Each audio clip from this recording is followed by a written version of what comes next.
All right, hello my good friends. Doug here with the LincolnList.com. Today we're going to spend some time revisiting. And it's always nice to revisit with friends, is it not? So if you can kind of remember, it was a couple of weeks ago I did this video, when should I short Tesla?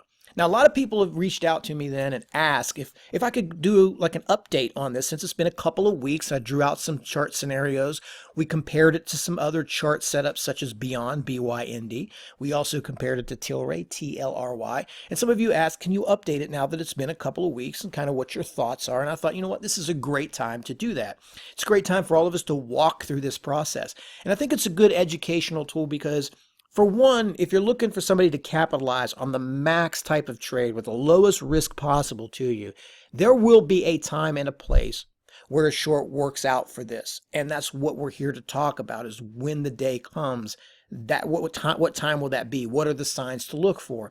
Now, even if you're somebody who doesn't want to do any of the shorting, it's also important to know, as I've always said to everyone that I've ever spoke to about trading, it's always important to know who's on the other side. And when you're looking at a stock like this, it's important to understand what cycle of its accumulation it is in. And that helps you, even as a long, to understand who's on the other side of the trade. Now, that might be a little complex to some of you as I'm speaking it, but if you think about it, it's always important to understand who's on the other side. So we're going to kind of go over that now that we've had a couple of weeks or maybe a week or so that's passed. I'm going to give you some updates on this and some thoughts. Now, before I do that, some of you might be coming to this video for the first time. If you could do me a favor, I'm going to post the link right up here in the corner. You can take a look at the old video. I suggest you watch it so you're on par with what it is that we're talking about. Now, if you're too lazy for that, I'm just going to give you a couple of bullet points here on some of the popular questions that many people may ask why I'm even doing this video. One of those questions might be, why would you even bother shorting it? And that's a great question. Well, the thing is you're looking at a stock here that's significantly overbought. And there is a potential, and I'm not saying it's a guarantee, but if you look at past stocks that had similar behaviors, and you look at things like Tilray, which we compared it to, old school ones like MCP, VLTC, Dry Ships, DRYS, Beyond, BYND, you look at every single one of those stocks had the same sort of outcome. Now, I'm not saying Tesla's going to be that way, but there's a good chance that it pulls significantly over the next couple of months off of these highs. Now, this might not be the high, the all-time high for it, but at some point here in the near future, you're going to see most likely a significant correction. And that correction could be several hundreds of dollars per share. And that is a big payday if you get it right. Now, right now is not that time because of the momentum, but that's why we do it. Now, others ask, why don't you just buy it? You know, why don't you? And that's also a good question. But the thing that I'm reaching out to is most of the retail traders out there. And I would say that 90%, if not higher, are priced out of this trade right now. Unless you got a long-term holding and you're not even looking, or you're drinking some Kool-Aid somewhere, you're not trading this thing every day, because you're looking at candles now and the volatility is so high that this stock is literally moving sometimes $10 to $20 per candle. You've had a couple of days that moved 40 and 50 bucks. So if you talk about the average trader with an average balance, no way in hell can they probably stomach this volatility. There's only a small amount that would even do it, and it's so erratic that it's hard to get right. So now it's sort of not in the retail trader's hands, and it probably hasn't been for a while. It's more of an institutional, but at some point this is going to change, and that balance of power is going to shift to the retail trader, and that's what I'm going to talk to you about. Now, the first thing I want to draw your attention to is I did not alter this in any way. You can look at the past video, and I may even re-edit this and put up the clip. This right here, let me open up this bottom chart. This is a scenario that I saw playing out ahead of time, how this might go by drawing these two red lines. And when we did this initially, let's see if I can open that up just a little bit. When we did this initially, this is what the chart looked like. It was vertical like this, straight up. And this is kind of like what SPCE is. So even if it's not Tesla, you may be seeing something like this play out in the future here with Virgin Galactic, SPCE. This is what it looked like. And I said you might see a scenario where it will have its initial pull followed by its second rally. And that is what you have here. You've got your initial pull and the second rally. Now, again, to recap, sure, this would have been a great trade if you would have walked into it at $930 and caught the first pull.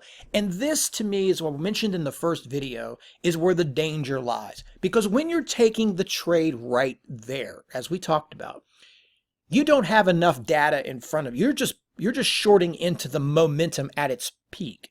And maybe you get lucky and you tag it at the top and catch the $100 drop. I mean, a lot of people do options. It's a little different with this one than it is like cheaper penny stocks. But you're going into the height of the momentum. And to pick a top when something is at the height of its FOMO and momentum, or while it's being sold off and bludgeoned, trying to step in front of that massive momentum train is difficult. And that's how traders get blown up, because things happen so quick and it skips price so fast. It's almost impossible for you to pick the top. Once it pulls back, initially the ones that got lucky or timed this perfectly with whatever system they were using, it starts to squeeze back again because those shorts cover. And as news comes out, or some people may have been caught, some people, I'm using air quotes for institutions, they may be caught out and they upgrade the stock. You see a rally, some more PRs come out. It's always a good time to repump it. And then possibly after that is when you see the fade. Now you look what I drew.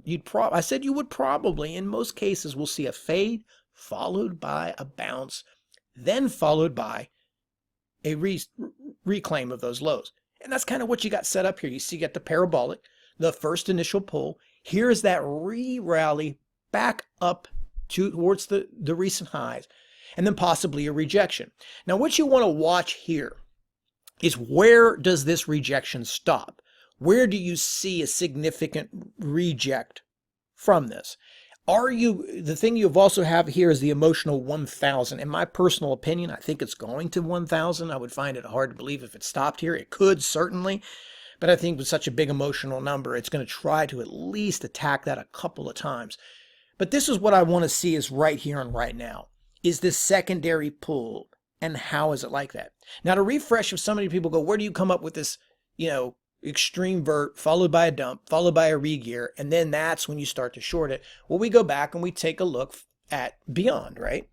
That's the first one that we use. We're going back and we're talking about some parabolic charts that we saw. So when you look at it, that's what you had back here. You had your initial parabolic, your first pull, your initial run, then it pulled back again, then it made that one last hurrah. That was kind of like the way this one worked here. If you look at, who was it before that? We could look at dry ships, couldn't we?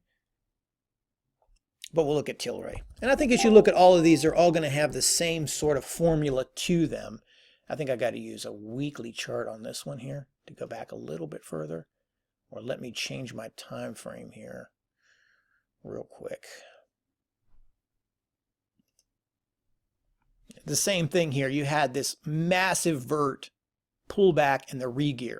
Now, the interesting thing to note with each and every one of them, when this thing, let's first talk about Tilray. When this first did this was like in I think this was August or something like that. The recording is blocking up the date. But it was a couple of months later. It wasn't until November and December, okay, when this thing finally got away from the minds, the hearts, and the thoughts of everyone, that the rhythm, the pace, the volume slowed. And from there, it was this longer term, slow retracement until it found a level. And this one started from January. So it was probably 3 to 4 months after the initial blow off top, which is what this was, before it really started to have this longer term descent. Now, when you look at Beyond,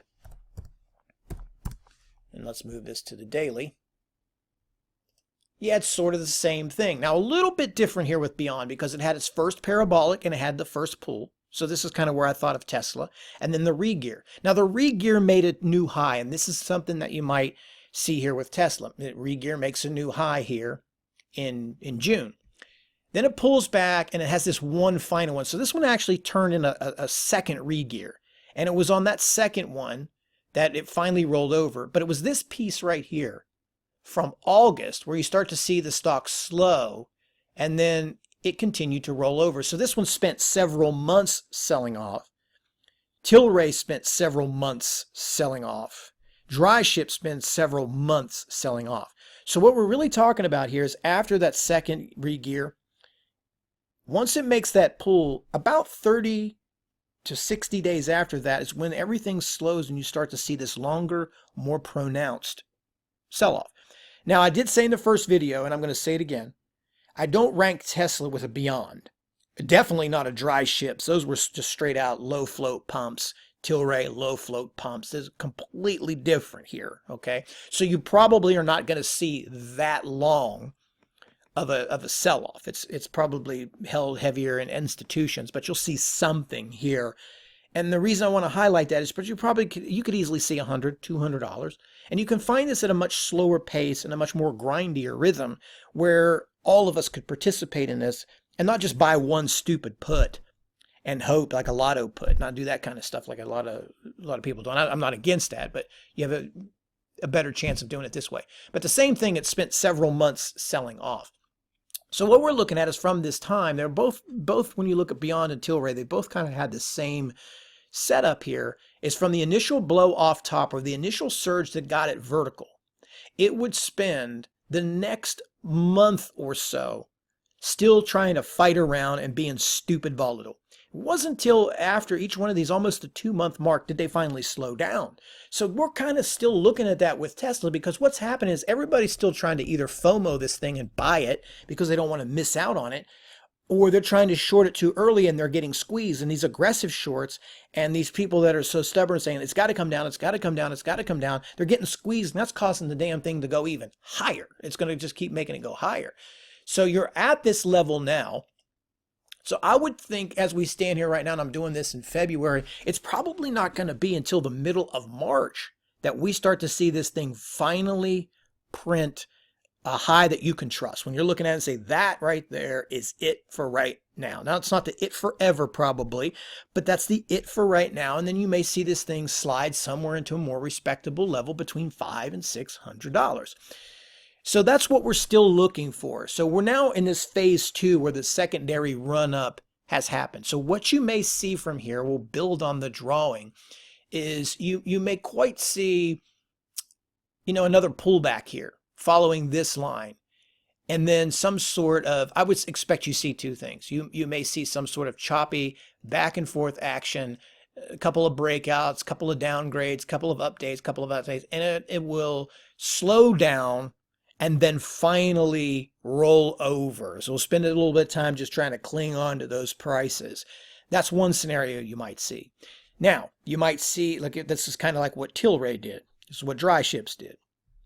If it follows the way of Beyond, there could still be one more punch right up into there. So that's something you could see right now as a rejection off of the previous highs. Pulls back down into this, let's say, shoddy support of 790, then plows through that 1,000. I think that would be a great setup right there. Plows right into that 1K, and then you can possibly see this. But one or two of those scenarios will most likely play out here. The thing is, when is it going to happen? And the whole reason of doing this video is, we want to participate in stocks like this. Maybe the trade never sets up and we just never take it and we can't. But you got to look at something like this, because this, like I said at the beginning of the video, this has the potential to be a trade of the year. For some of you, maybe the trade of the decade. It's real hard for you to buy at these prices with all the heat around it, with all of the momentum, with all of the back and forth action. A lot of you just don't have accounts for that, and it's just too hard to use things like technical analysis. I mean, it's sort of just like, hold and close your eyes, and that's a terrible strategy to use. And that's kind of the way you got to do it, because it could just drop tomorrow out of nowhere, $100. I mean, this sheer drop right here from the last one, 926 down to 690, 92, $292 there in just 2 days. So yeah, somebody bought this up here. I don't know if they're still in it, but not a good feeling when you buy it and 2 days later you're upside down $292 a share. But there'll be a time when all of us can participate. Plus, if you use options, which is not an option class we're talking about here, but option premiums on these are quite steep. They're steep because it's being speculated, and there's a lot of options volume and a lot of volatility. So you're going to have high, enormously inflated option prices. A month or so from now, they're going to be much more affordable, and they're going to be much better rates for all of us. And I think that's a big deal. So I would be looking here right now at maybe towards mid to end of March is probably going to be the right time to start into a short to where a lot of that momentum, a lot of that volatility, a lot of that FOMO, a lot of that emotion has been taken out of the stock. That sets the option prices better for a lot of us, allows us to get in there. Short shares will probably be available for those that want to go that route. And those 10, 20, 50, 80 days will be gone where it won't move that much. And that would be one of the things for you to look on your own as well as the daily volatility. Last couple of days, we're talking $40, $50 a day. When that starts getting cut down to somewhere closer to what it used to trade at, which was like $5 to $10 every day, then it's starting to settle in and do price discovery. And that's a big issue here. It has to find a price. It has to find a level. Right now, it's just out of control. You can see how it traded in a nice range, a nice level, provided opportunities both up and down. When it broke out here, was a nice, steady, clean, smooth grind with just constant volume, constant buyers. And then it just got out of hand. I mean, the chart speaks for it. It's nice, clean, clean, clean, clean. And it's just like, belching up here. It's just all over the place. And we got to get that to slow down. So I hope this made some sense. You want to trade with me? It's not just this stock. We may see this right here in space soon. There's always going to be a stock like this. It's not the first time. It's not the last time. You're always going to see them. Same thing. Nice little trend, nice little trend. Total FOMO over here. Total chasing, total FOMO. And maybe it works out. I'm not one to sit here and say that it doesn't.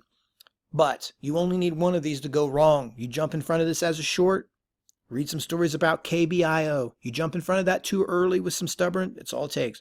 You can have a dynamite career for a decade. You step in front of one of these one time, bye-bye account. You buy it, it gets halted, filed secondary, like a CCME, I think it was. Done. You're done. You're done for good. Your account is gone. Done on one trade. You can't freaking do that. You can't put yourself in that type of a position.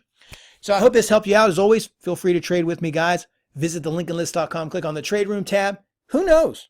How about we do a 3? Give me your thoughts, give me your feelings, comment below. We'll talk about it and we'll just walk through this thing and see how it works out. Till next time, take care.